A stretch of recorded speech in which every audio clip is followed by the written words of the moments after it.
4. 14-30-cu illərində Hülaçlar dövlətinin zəifləməsi nəticələrindən deyil. Şirvanşahlar dövləti və Şəki hakimliyinin müstəqilliğini bərpa etməsi, özü də xarici müstəqilliğini bərpa etməsi, bu Şirvanşahlar dövlətində hardasa belə deyim də, o tərəf bu tərəfə getmək olar. Amma Şəkidə isə bu cümlə belə gedir ki, Şəkidə Oyrat sülaləsi gəldi və Şəki hakimliyi daxili müstəqilliyini bərpa etdi.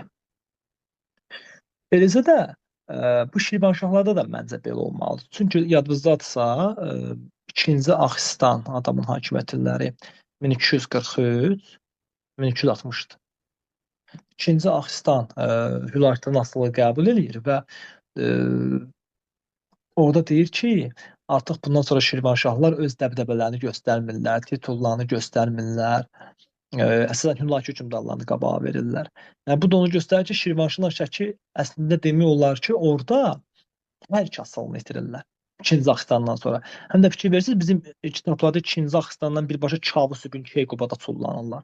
Həmin aralıqdakı hökmdarları vermirlər. Çünki onlar demək olar ki, belə deyim də, hər iki tərəfli müstəqilliyi itirirlər.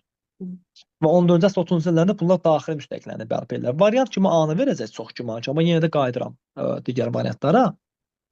Çobanlarla cəlalar arasında hakimiyyət mübarizə gedir və burada çobanlar qalib gəlir. Cəlalar da ona görə xoşbəxtlik gedib başqa yerdə belə desək arayırlar.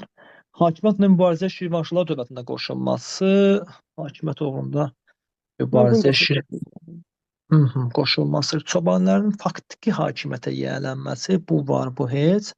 Əbu Səidin öldürülməsi, bu da var. Sevayətə daha optimaldır, müəllimə, düz deyirsiniz. Çünki Şirvanşahlar dövləti qoşulmur. Şirvanşahlar dövləti fikirləşir ki, biz gedək öz müstəqilimizi elan eləyək qıraqda. Yəni, bu sualda A-da da problem var, C-də də problem var, amma ən optimal variant Sevayətə düzgün fikirləşirsiniz.